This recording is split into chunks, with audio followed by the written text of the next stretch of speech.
welcome to the New York Society Library. I'm Sarah Holliday, head of events. In 1928, there was a major expedition to the edge of the world, and they accomplished it all without the use of cell phones. Please make sure yours is silenced during the presentation. We appreciate it. Copies of the Stowaway are available for purchase through our friends from the Corner Bookstore right out in the Peluso Family Exhibition Gallery, and the author will be happy to sign them after the lecture. Laurie Gwen Shapiro is a native New Yorker who's written for most of the city's major magazines, as well as Slate, the Los Angeles Review of Books, and The Forward. Her documentary film, Keep the River on Your Right, A Modern Cannibal Tale, won an Independent Spirit Award in 2000. I first met Ms. Shapiro maybe 9 months ago at the circulation desk downstairs here, where I got treated to something like a first draft of the elevator pitch for this book, which had just been acquired by Simon & Schuster. I was immediately riveted by her story of an American dreamer in the 1920s who let nothing stand in his way, and by Ms. Shapiro's rediscovery of this lost narrative generations later. Reviewers have compared The Stowaway to a book by Jack London, to a boy's own adventure story, and to the contemporary works of people like Susan Orlean or Laura Hillenbrand. My favorite review thus far comes from Publishers Weekly. The reviewer says, "I read nonfiction almost exclusively, and I'll be blunt, this has been a depressing year. But Laurie Gwen Shapiro's fascinating book saved my reading year, offering an incredible story and a reminder that American exceptionalism once had real meaning." Please join me in welcoming Laurie Gwen Shapiro and The Stowaway. Hi, thank you for coming out. I am so happy to be here, and also I'm thrilled to be in New York City's, I believe it's oldest library, and thank you, Sarah, for inviting me. What I thought I would do, since I've actually done, the book came out in January, so I've kind of worked on this a little bit, so you're actually in good shape. So I think the best thing to do is to read a tiny bit of the introduction, so you get a little taste of this narrative. And this is a nonfiction book that reads like a novel. I don't know if people love, I happen to love those kind of books. And then we have a few slides to go through and really get you into the history of this. And then I'm happy to take any questions. But this is a really fun, this was a really fun story to write. I'm going to start by telling you that every word in this book, it has been fact-checked. And I used to write, when I was much younger, fiction. And that was a new skill for me to learn, because I didn't realize that everything had to make it through Simon & Schuster's lawyers. So if I say there's a tuna fish sandwich that was eaten, there really was a tuna fish sandwich that was eaten. And one of the things I really delight in telling audiences is how I got so detailed. Because how do you get an obsolete stowaway on a ship and find out those things? And that's part of the adventure of today's reading, and I will get to that. But let's start with a tiny bit of the introduction. And I'm not going to read the whole thing. I've also, this is why you're lucky you're sitting here, because I know to skip ahead a few paragraphs. But this is the beginning of the book. And again, it's 1928. We're in New York City, and it's August. It's a little warmer than it's out right now. And this is nonfiction. Keep that in mind. With his back against the sunset, a 17-year-old boy lingered on the docks along the Hudson River. By his calculations, it was a 10-minute swim from where he stood to ship. The new high school graduate waited, his soft eyes fixed on the city of New York. That's the name of Berg's boat. It was moored and heavily guarded on Hoboken piers. The sun went down at 6:45 this day, August 24th, 1928. But still he fought back his adrenaline. He wanted true darkness before carrying out his plan. At noon the next day, the ship would leave New York Harbor and sail 9,000 miles to the frozen continent of Antarctica, the last frontier on Earth left to explore. He intended to be aboard. That summer, baby-faced Billy Goronsky was 3 inches short of his eventual height of 5'11", and his voice still squeaked. "You are a late bloomer," his doting immigrant mother told him in thickly accented English. Yet the ambitious dreamer, born and raised in the gritty tenement streets of the Lower East Side, was as familiar with Commander Richard Evelyn Byrd's flagship as any reporter assigned to cover its launch. And many people have heard of Admiral Byrd. This is the same Byrd. He left in 1928 as commander, and in 1930, when the expedition ends, he was already an admiral, as voted on by the Congress. So we have to go with commander here. It's 1928. So the Antarctica-bound barkentine was an old-fashioned, multi-masted ship that suggested the previous century, with enchanting square sails arranged against an almost impenetrable maze of ropes.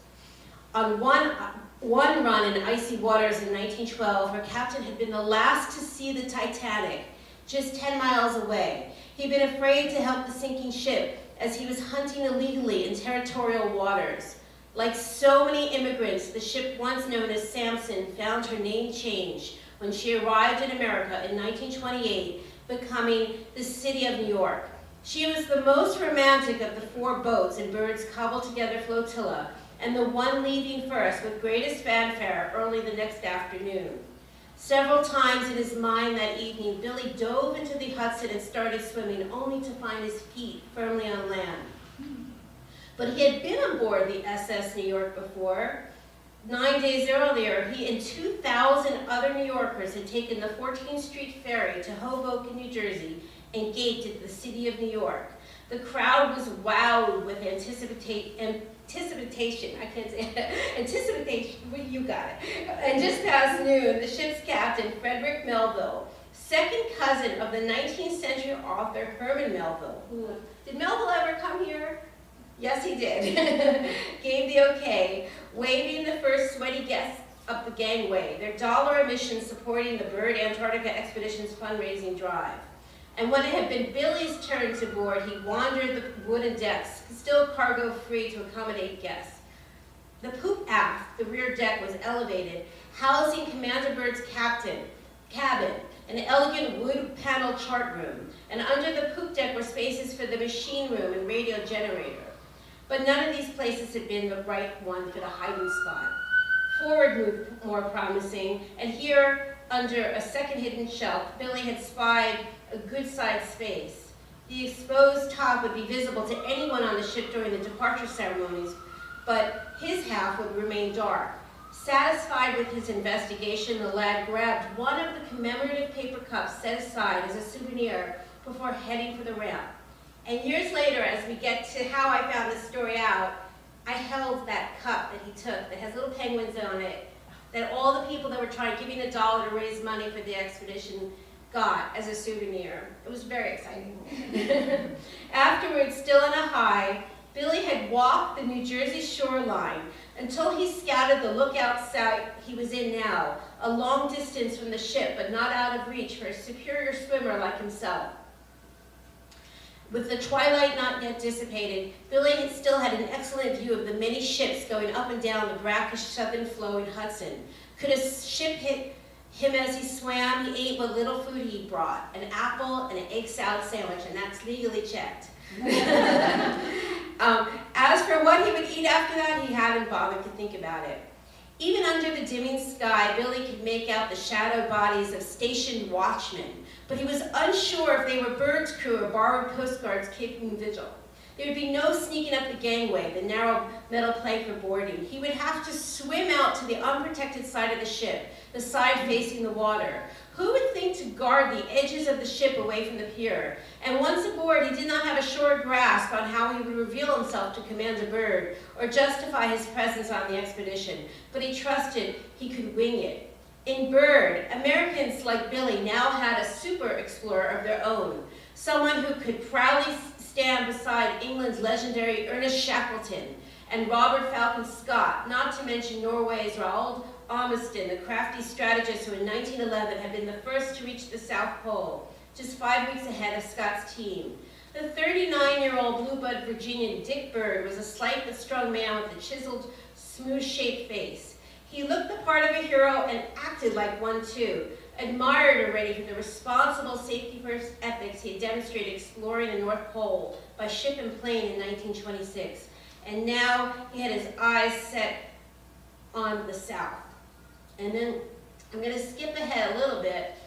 Breathless articles in prominent publications such as Scientific American and Popular Mechanics herald the dawn of the mechanical age of exploration and ask readers with the sketchiest knowledge of Antarctica to imagine a pilot seeing the United States from the air for the first time, spotting a Grand Canyon here, a buffalo herd there. Was Antarctica home to animals that had never been seen, indigenous people, lost dinosaurs? And that is said with my Lower East Side accent, dinosaurs.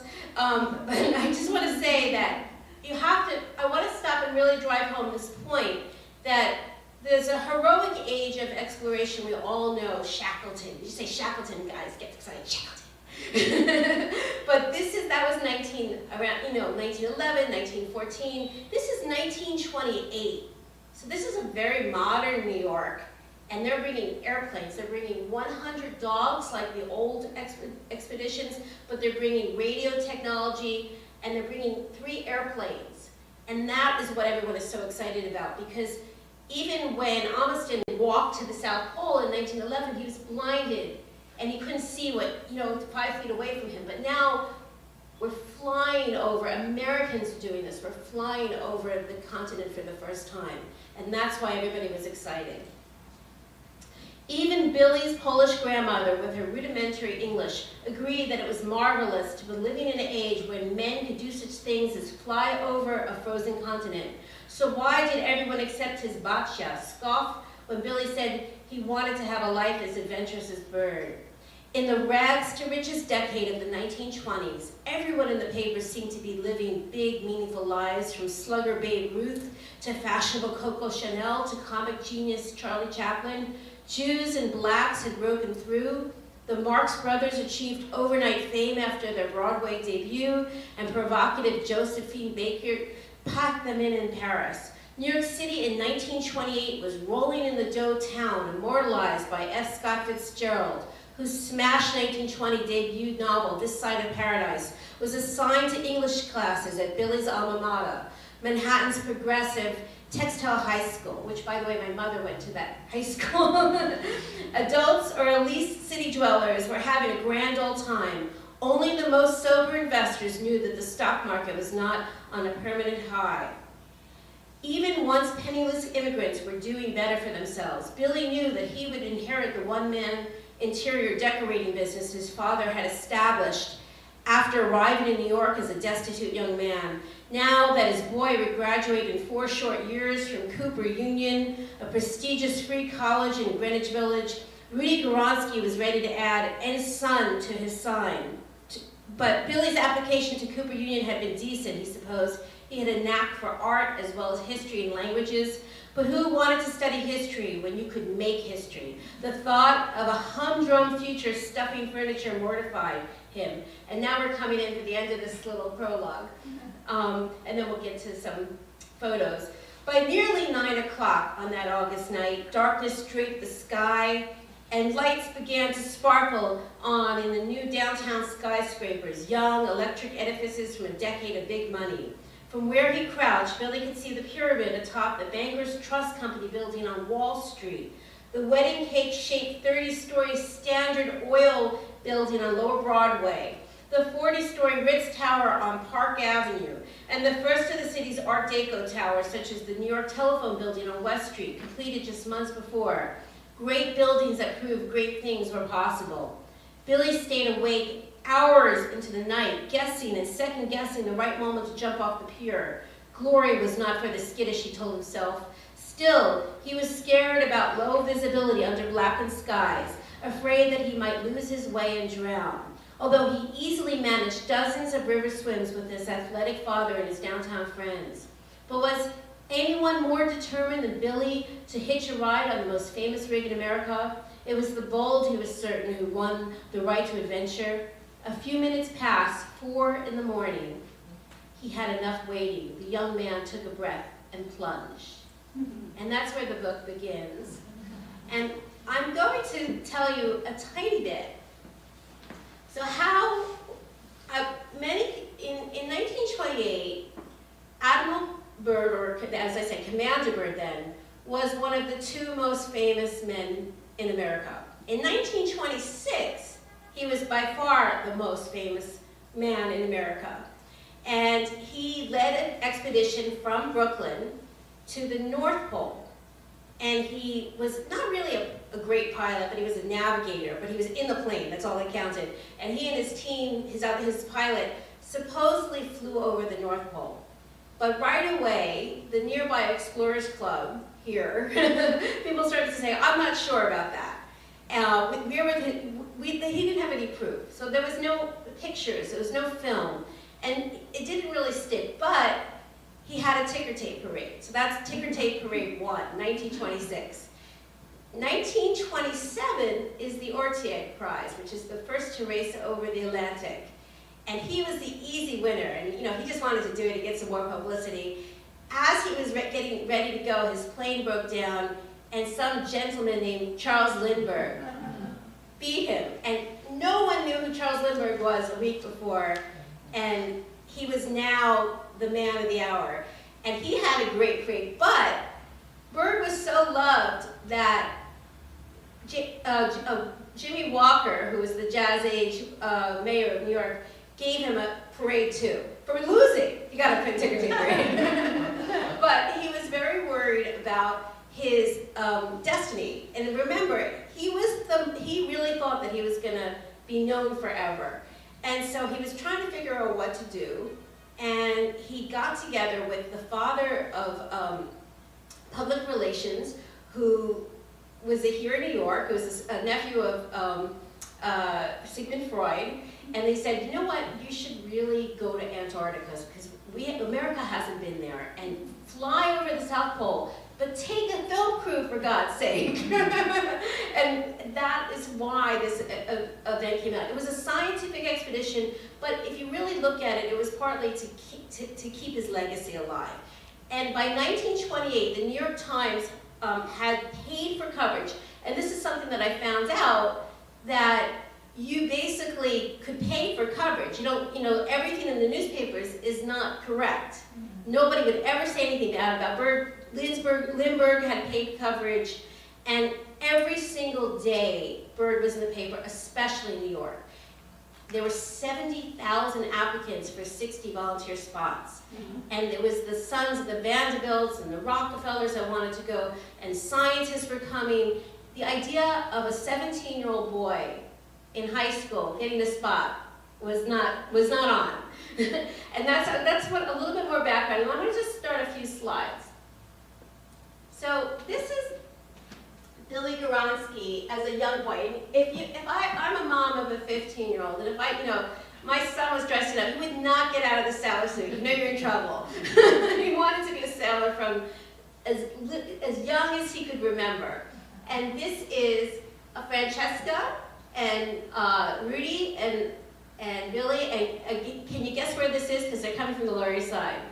Coney Island, the F train out or whatever. I don't know if it was the F then, but this was taken there. And he was raised as an only child, although Rudy had a wife back in the Austro-Hungarian Empire. They were Polish Catholic. There was a very big enclave of Polish Catholics in the Lower East Side. A lot of people think of Ukrainians, but there was a Polish, and they eventually made a lot of money, and many moved out to Bayside, many moved to New Jersey, some moved out to Brooklyn, but this was the community that he was in. But I'm from the Lower East Side, and I will tell you that Billy had a real knack for languages and could speak Yiddish. And so later on he would get a job as what we call a Shabbos goy. He was the guy that would light up. So his languages come into play as well in the story. This is one of my favorite little photos. In 1925, he was a rapscallion kid. He was really smart, but there was a contest. They were trying to get animals to be protected in New York, homeless animals, the ones like we would have now in the shelter. And this is Tootsie, and this is a milkman's horse in the Lower East Side, and he convinced the guy to let him train to have Tootsie ride the horse. And he won the contest for all of New York and got into his mother's scrapbook, and that scrapbook becomes very important to me. But this is the first entry in the scrapbook. And recently there were rival articles on the Stowaway in the Daily News and the New York Post, and I knew the date that he won, and the Daily News used their own photos. They couldn't believe it, that in 1925, I told them the date, and they had pictures of Billy winning this contest at the age of 15. So they didn't have to pay any money, which really made them excited because they owned it. So this is where he was living. In 1928, what we think of as now as the East Village was really part of a larger Lower East Side. And this is East 11th Street, and I can guarantee you those apartments now are about $5,000 a month. But this was a tenement back then. And I've been to all of the places that he lived, including where he lived. He moved later as a teenager to Bayside. I've been to all of his homes. I've had tremendous luck with this project, I have to say. Okay, before we get to the ship, I'm going to take a break and tell you how do I have this knowledge. Because now we're going to get into some things you need to know.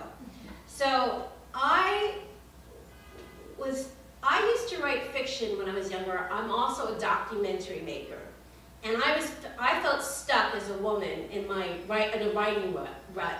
People wanted to publish books of mine, but they wanted me to publish wacky novels that I was writing in the 1990s that I don't even read. You know, like what? But I was getting a lot of luck as a documentarian. I have big stories. I've been to the Amazon, I've been to New Guinea, and I thought, what if instead of doing a documentary where you do also experience a lot of sexism as well, I've been very successful, but at the same time, it's hard, as anyone in the film industry will tell you. I thought, I want to just write a book. And also, another thing happened to my life is that I have an elderly father who had kids late in life. My mother passed away about 10 years ago, but my father now needed to not live by himself anymore. He's now 97 years old, so he's moved into my house. I can't go off to New Guinea. I have to have a project at home. So I had the idea that I was going to just find a story that read like fiction. I knew I'll find it. And I convinced a new agent, because my old agent said, oh, I could just sell one of your wacky novels. I got a different agent. And she said, I know you'll find it. You'll know it when you find it. So just practice, practice, practice, practice. And I started writing about the Lower East Side and the East Village where I live and grew up. And I found out about this church that was 100 years old. That was a Polish Catholic church. It's the oldest Polish Catholic church in New York City out of 24 Polish Catholic churches. And I was looking, and I saw a article. I was trying to just write a history, like for 200 words. I was going to do New York Times blog posts. They had a little East Village on. You didn't really get the print, but you got online credit that said New York Times. I was like, that's good enough for me. And I just thought, I'll practice with that. And I'll just practice on this church and do a brief history of the church. And I was going through old records online, and looking at the New York Times if anything popped up, and one little article popped up, and it said 500 kids are marching from Tompkins Square to City Hall to greet the Polish Stowaway kid. And I just put down my my reading glasses, and I just said, I don't know what this is, but I think this could be it. And I thought, as a documentarian, I had to use my skills. Because I knew that, like, a writer might not know that you can find people. You have to look for them and get descendants and flesh out the story. So this is where being a filmmaker became very handy. And I made this cockamamie Excel chart with all the Goronskys up and down the seaboard. At first I couldn't find anything about him, and I realized that people couldn't handle a Polish Catholic name back then. And I thought, what if they spelled it like Koronsky? And I got a few more hits, you know, like the way, no matter how I spelled it. But it wasn't enough. I needed more information. It wasn't enough for a book. So I thought, if I could find a descendant, I'm in a much better place.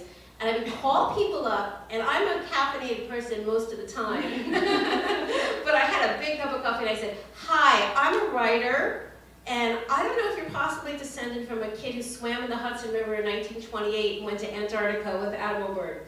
Click. And this went on for all morning, and my husband who was working from home that day was just laughing. He's like, you're crazy. This isn't going to happen. Number 16, and I have it circled. I did this spiel. I did the same thing. I called a lady. This time I was like, well, this one is in Cape Elizabeth, Maine. And that's by the ocean. And if he liked the ocean, maybe he was by the ocean. And she answered the phone. It was an elderly lady. And she said, and had a Polish accent. And I thought, wait a second, this isn't going to be anything because he was born in New York City. His descendant is not going to have a Polish accent. And I went through the whole thing. And at the very end, I heard, that was my husband. And that was the moment I knew I had a book going on. She said, I have everything. Elderly woman, get to Maine. And if you get to Maine, I have scrapbooks, I have photos, I have stories. I was his wife for 40 years. And I'm a non-driving New Yorker. Like really, I got my badge, you know. I got to Maine, I got to Cape Elizabeth within 2 days. I told my agent what book I wanted. I had the story all mapped out in my head. I didn't know how much more I had to do, but I had a book deal. It went to auction, and I had a book deal within 6 weeks. Wow. So it was really that extra effort of doing your documentarian research, and that's how come I'm able to get into so much detail.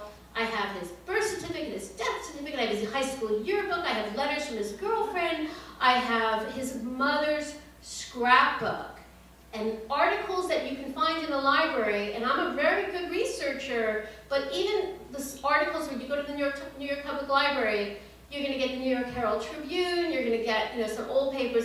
There were dozens of papers in New York City that we just don't have records on, and those were giving in lots of details. So now we can move on. This is the city of New York without its mast up, and this is when it was docked in Hoboken. You can see, it's very hard to see, but there's the Empire State Building. Well, no, it's not the Empire State Building because it's not 1930 yet, but it's one of the skyscrapers. The Empire State Building was finished in 1930. That's how come I just figured that out. And this was the flagship of the 4 boats going to Antarctica. Okay, Billy's a great character because he swims across the Hudson, and I'm not giving away the whole book. This is really front-loaded in the front because you have to know that he's not the only stowaway on this trip. He gets across, there's 2 other stowaways that are, and so this is one of the craziest part of the story. And it sounds like a joke, because he's Catholic, he's Polish Catholic, there's a Jewish stowaway and there's a black stowaway, and they're all fighting. and they basically were arguing over who got to be the stowaway, and that's how they were discovered. After they were all the way out by the Statue of Liberty. And I tracked a lot of press. I tracked the Jewish press, and I tracked the black press. Everyone was a hero according to their ethnicity. But my favorite find was Macy's ran an ad in the New York Times to be like the Jewish stowaway, take clean underwear, because he showed up with a suitcase. And Billy was naked when he arrived. And the black stowaway, who's Robert Lanier White, who's a really interesting character, he wanted to be the first black man to go to Antarctica, and he took a rowboat, and he got in. But Billy was wet and naked, so he was the youngest. So he stowed away several times. He got caught. This is another boat. This is the supply ship, the Eleanor Bowling. And Eleanor Bowling is the name of Richard Byrd's mother, Virginia. She was living in, she was actually in Boston, lady who married into Virginia. There was no money on this expedition. American government did not provide money for the Byrd expeditions. There were 4 of them until the 3rd expedition. Everything was promotion. So someone painted on the side of the boat, bowling with 1 L instead of 2 L's, and Byrd was like, oh, you just can't, we're gonna go with that. So that's why you have bowling with 1 L. And he then was caught there. That was in Gowanus. Does everyone know where Gowanus is? You figured nobody's gonna catch me at the supply ship, but they caught him. He then went down to Virginia, where it was refueling, and he was discovered again. And this time Byrd was just laughing, but his unexpected ally was the governor of Virginia, who was Richard Byrd's brother. And he said, you know, that stowaway kid, there's lots of publicity value in him. And so they said they're going to let you go. They said he was going to let him go. And meanwhile, just as he's about to go, his father shows up, hysterical, and I had him arrested. So this is all sorts of tension. But I will, obviously, the name of the book, the subtitle is A Young Man's Extraordinary Adventure to Antarctica, so I'm not ruining anything when I say he does get to go. But right here, he's 17 years old, he's wearing a black hat. And that's where he is. This is on the supply ship, is where he got a birth, originally as a mess boy, and later on he proved himself in the stokeroom. It was really hot, and that really pleased Bird to no end. This is inside the supply ship at Gowanus when they're packing things up. 70 men, no women. Although when I went to the bird files in Ohio, I pulled files that no male writer on Antarctica has ever pulled, including the women's letters. There were dozens of women and girls who wanted to go to Antarctica. This was the age of Amelia Earhart. And no one has ever written about that. And I also pulled the Stowaway file, which there was a file for everything. Bird really thought he was going to be as famous now as he was then, and he kept everything. So there was lovely correspondence about the Stowaway I was able to add to my knowledge. This is a great photo. This is the city of New York leaving the Hudson River, leaving New York Harbor. Now, based on what I've told you, there's 3 stowaways that are underneath here. They haven't been discovered yet, because they didn't get discovered till Staten Island. That's, around there. And this is, Bird was actually doing promotion on this trip, and then he was going to take a train across to LA to leave with a whaling ship that was leaving with 100 dogs. So he was on there. There were a lot of dignitaries on there. Old books said that Amelia Earhart was flying over, but I discovered that Amelia Earhart was on the ship at this time, because Amelia Earhart was the mistress of Bird's publisher, Putnam, Chip Putnam, and you might have heard of Putnam Books.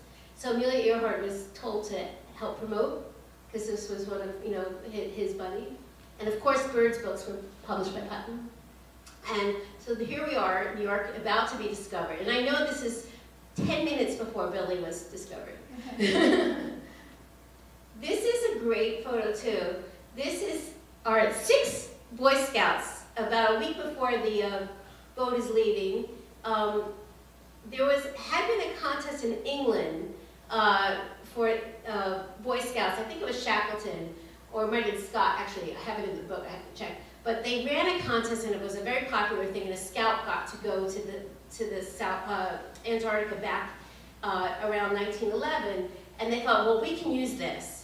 And they ran a contest for America's Boy Scouts, and 1 youth person was going to go. And 800,000 Boy Scouts applied.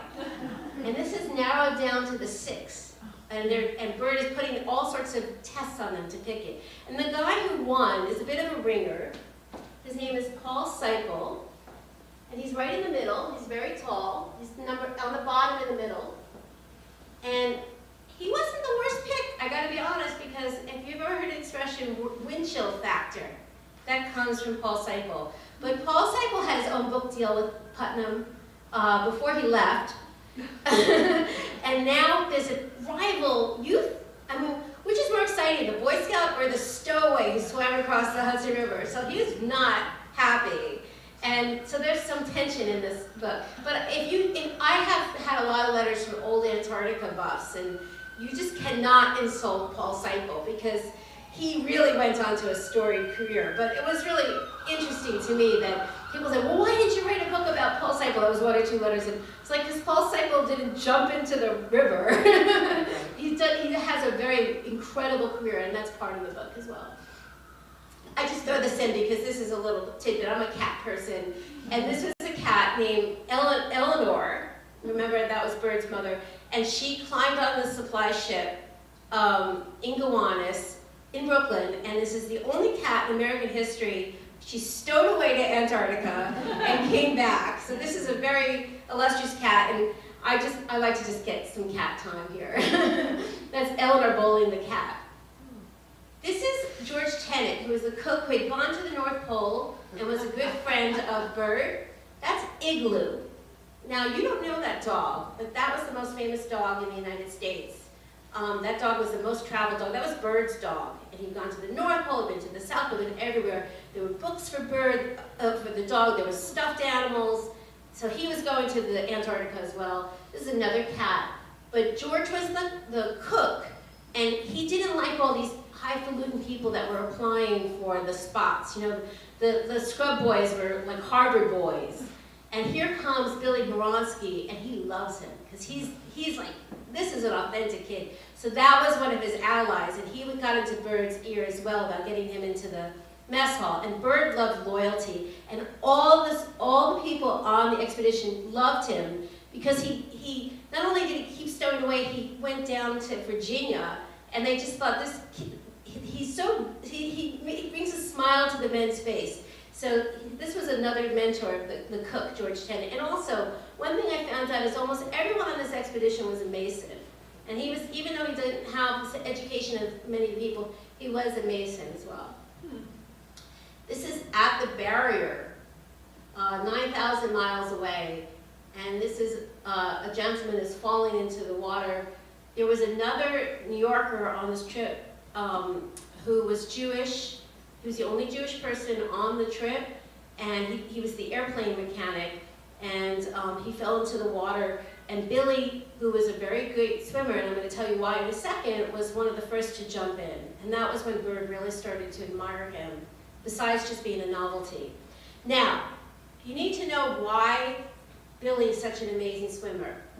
First of all, people used to swim in the rivers off New York. My 97-year-old father is the best person to have in the house when you need to fact check how people used to swim in the river. He goes, what do you need to know? And he was in the East, he used to be in the East River. But the Polish Catholics of New York City did not have, in the early 20s, there was no Poland at that point. Poland had existed before, but it was part of the Austro-Hungarian Empire, and they wanted to keep their men strong and their boys strong in case Poland became a country again. And they formed these organizations called the Polish Falcons across the United States. And each Polish Falcon group was called a nest. And New York City's was Nest 7. Nest, you know, like a bird, falcon.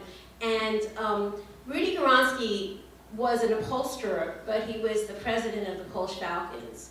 And his son, was going to be an example, and he was taught how to swim at a very young age.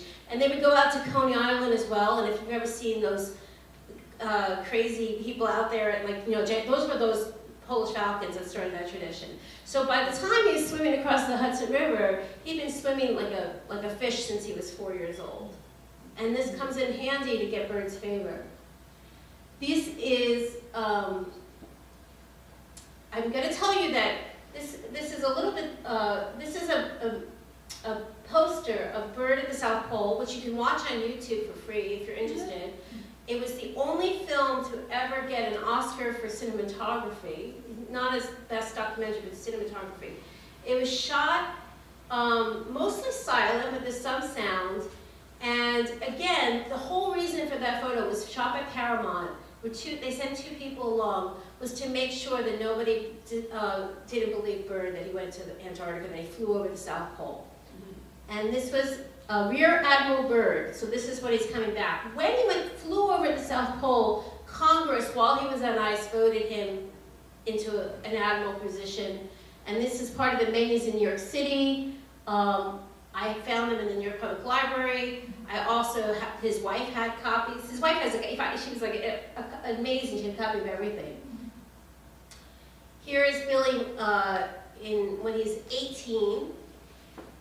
This is how detailed I got. These are Bird knew what he had. He had a kid that caught America's imagination, and he went international as well. He was a very popular story in New Zealand, in Poland, in England. And this is a copy of a speech he did for WOR, which still exists. But he was sent back in the middle of the expedition to be the first person to talk about it. The Stowaway Report. And this is in his typing with his changes. Wow. And that's how I know what time he jumped into the water, 4 a.m. That's how I know a lot of things. And that was how I was able to satisfy Simon & Schuster's lawyers.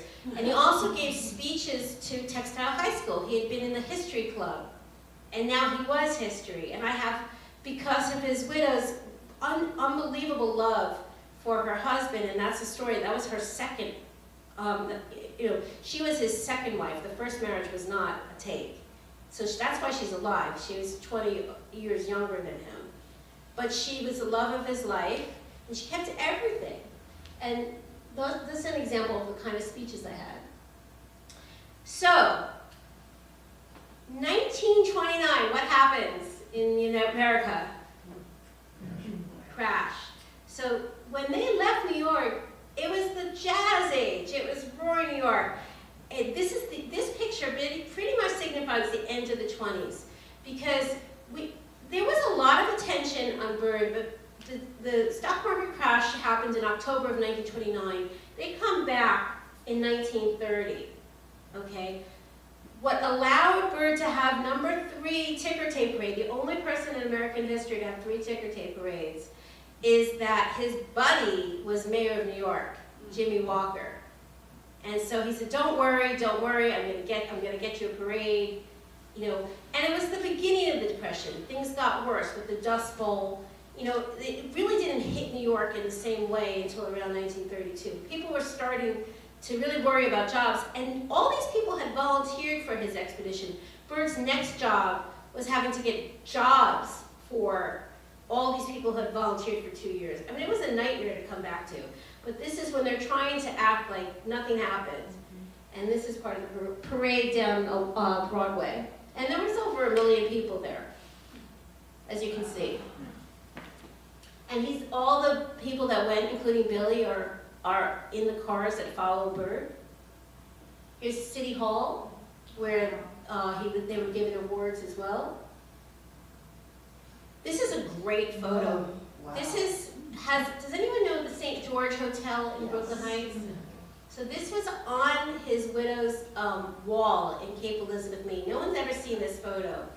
They had everyone around the country, like I'm on my 6th reading right now, right? But this was like, they did like 30 events in the first month. And they couldn't get enough, because it was like everyone wanted good news in the Depression.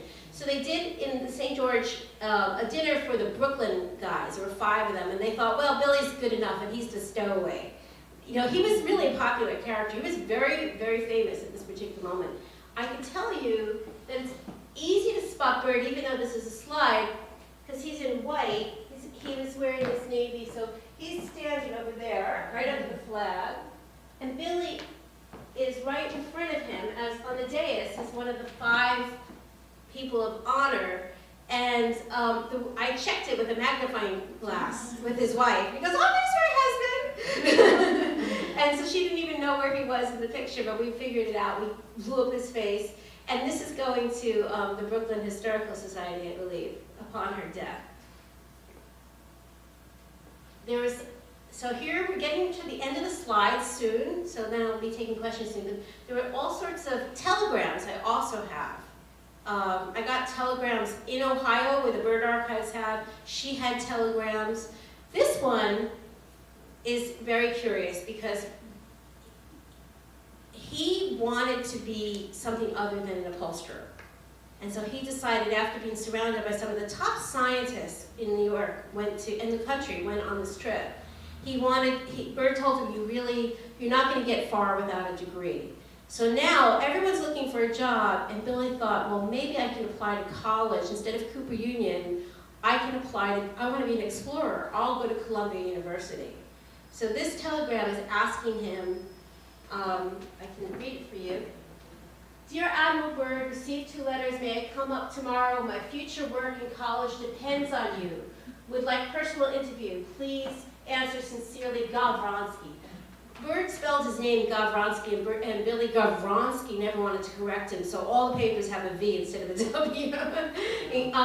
And Bird thought, I could do this. It's hard to get jobs for people. Even Captain Melville was living on the bread line at this point.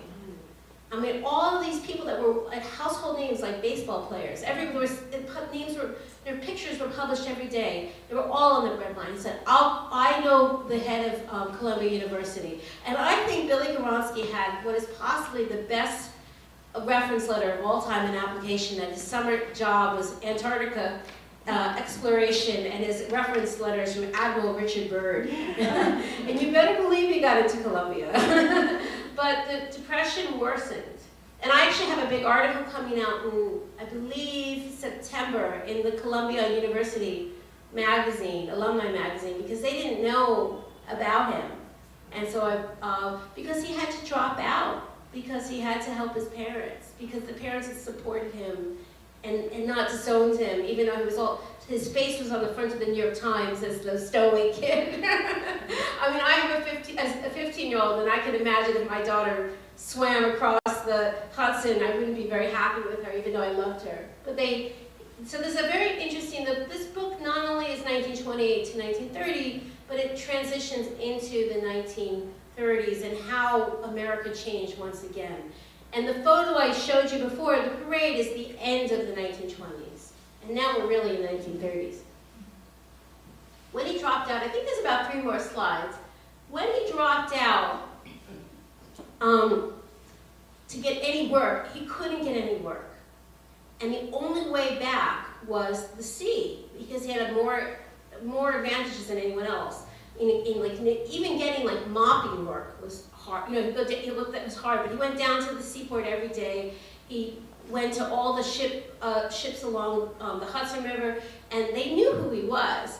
And he got work as a very, just mopping the deck, and that was paid work. And then he was very well spoken. He was very seasoned, and they made him, gave him a little bit more work. And he was hired by the SS Manhattan. I don't know if anyone's ever read Unbroken by Laura Hillebrand, but that features very heavily when the American Olympic team is going to the Nazi games. And so this is where you go, this actually becomes very important because it's going back and forth to Germany. Now, I told you that Billy grew up on the Lower East Side, and he was good with languages. He speaks German fluently, he speaks Yiddish fluently, he's Catholic. And the wealthiest Jews got out. Not all of them, but many got out from Germany, taking ships and coming along 1933, 1934, they started to get out. And they were talking to Billy on the ship, who was speaking to them in either German or Yiddish. And they were so impressed that a non-Jewish boy, such a mensch, could be on the ship with them. They started to talk to the officers. And he was asked by the officers, and the captain said, you're officer material. And he became a 3rd mate, and then he became a 2nd mate, and then he became a 1st mate. And that is because of his experience at sea and his experience as a Lower East Sider who lived in a very multicultural neighborhood. And I'm going to end my slide here because William Goronsky was one of the youngest sea captains of World War II. And here you have a picture of a stowaway who became the captain of his own ship. Wow. And that's part of the story as well. Wow. So I thought, that was an older, sorry, let me go back. So I'm going to take any questions. I gave you a lot of information, but I wanted to really give you a taste because you have me present. A lot of the backstory, there's a little bit of an author's note, is not in the book. There's the author, but the idea of how much research had to go into this to get a simple story. And I actually researched his life, and I will give you an addendum before I take questions, which is that his wife was not the only source. I told you he was married before. He had 2 kids with his wife, it was a very terrible relationship. And the kids got very heavily into drugs in the 1960s. They moved to Florida. And they got caught up with heroin, with all sorts of things, and were really terrifying the family. And at a certain point, he was a sea captain. He gave them money and he cut off communication. And from the second wife, he was threatening the wives, and they moved him away. They didn't give any addresses. And his wife had thought that they were both dead in jail. That's all I knew when I started this book. I had William Goronsky and Billy Goronsky on Google Alert. One day, a year into writing this book, William Goronsky goes off. I thought, oh no, someone has my story. Who the heck has my story? And it turned out there was a picture of a man who was moving jails. and his name was William Gronsky. And I looked at the photo. He was in his 80s, and he looked a lot like him. I've seen pictures of him older because I have his wife's photo albums. And I thought, oh my gosh, his oldest son is alive. And he's in jail, and he's up for parole. And so I got in contact with the Florida jails. They wouldn't let me come. And finally I kept saying, this is the youngest member of the first American expedition to Antarctica. And he's the only person that might know him besides the wife. And he would know much more. And I got nowhere, and then finally I got someone on the phone in Florida. I said, are you a Shackleton fan? I told you, Shackleton is the open sesame for men in Antarctica. And he goes, I am. And we got into a conversation. He said, let me see what I can do. And he got me permission to go to this maximum security prison in Florida. And he hadn't had a visitor in many years. And he gave me a lot of information. He hasn't had drugs for 30 years. He had grand larceny. He didn't kill anyone, but he was a very smart person who probably had ADD. My guess is that Billy had ADD, which is one of the reasons he was such a, this is the way that he shaped up at sea, and his sons got into drugs. And he had a lot of information that the wife didn't have, and she was shocked when he was alive. And one of my crazy details in here is that there was a crystal ball that his grandmother had, and that his grandmother said, when everybody was making fun of him wanting to go to Antarctica, she said, I see you in Antarctica. And I thought, that's too rich a detail. I asked his wife, and she said, how did you know about the crystal ball? And it was like this woman from the old country with her amulets and a crystal ball. And I will tell you that is the kind of detail that I was able to put in, and other bits. And so the story got even richer. And he has just read the copy of the book in jail, and he wrote me a letter and said that he sold his father's Medal of Honor for drug money years ago. He felt that he had disrespected his father, and now as an octogenarian, he was able to give his life some significance and respect his father now. And he felt so proud that he can contribute to American history in any small way. And I'm about to take a question, but I will tell you one piece of good news, which keep it in the room, but I just signed my film deal for the Stowaway today. So I was just talking to someone, and we hope that crystal ball is going to end up in the film. If it happens, you never know. But are there any questions? I have a question.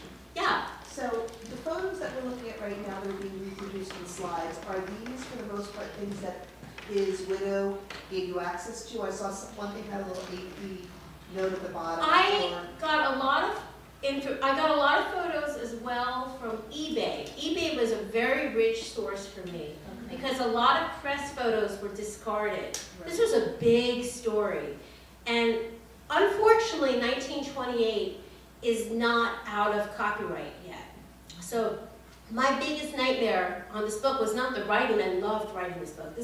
I got to go, I should add, I went to Antarctica as well, because I felt like even with all this stuff, I needed to own the story. And I was in Antarctica, and I followed his trip for 6 weeks. I left from New Zealand like the old explorers. I went down to the Ross Sea. My husband was furious because I left him with a teenager. But I will say that does also help the story, because I was able to add details that I could not have written in, like the smell of penguin dung is like a big cow barn smell, or the light is not just shining white, there's pinks, and like the time of the year I was there at the exact same time. And so this was an incredible writing experience. But the worst part of this book was clearing photos. It was a real nightmare. But I got hired, I caved in and finally hired someone to help me clear the photos. And so we paid the Times a lot of money for some photos, the AP for some. But some of these photos that you see are not in the book at all. I have hundreds of photos, but they don't have to be cleared because I'm just showing an audience. So. But it's interesting. It's a combination of photos from old newspapers, discarded press photos from 1928 and 1930, and going to Ohio State. His wife, who is sick right now, but she's okay. She's just had like pneumonia for this winter, but she is on the upswing, I heard.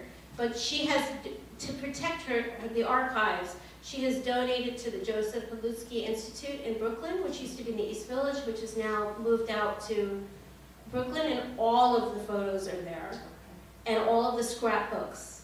And so she didn't have any children with him because she was an artist, and she was hurt in World War II in Poland. That's where he met her as a captain in war. And he wanted to be with someone who cherished his heritage, unlike his first wife who made fun of his Polish heritage. So that is where I got a combination. I mean, I worked on this from, I can tell you 2013, my New Year's resolution was, I'm sick of writing chick lit and wacky novels, and I have this documentary career, and I need to come back in a different way.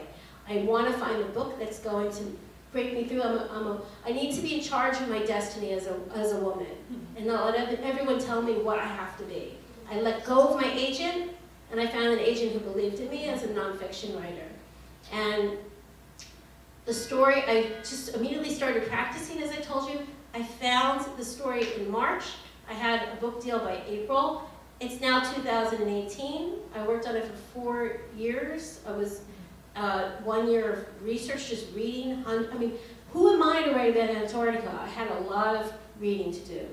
And I also had to go to Antarctica. I mean, you could tell my husband I had to go to Antarctica because I said to him, if Norman Mailer told his wife that, you know, I'm going to Antarctica, she said, no, you know. And you know, guys know what happened with Norman Mailer. And I just said, as a woman, I have the right to do this. And my husband is lovely. I'm just saying that it was interesting because a lot of the money, 1/3 of my advance, you get half of your advance up front, was just immediately not going into my mortgage. It was going into, but as a woman, I felt I deserved to have the authority. And in much of my publicity, people are talking to me. It's been in National Geographic, it's been in the Wall Street Journal, and people say, oh, she's been to Antarctica.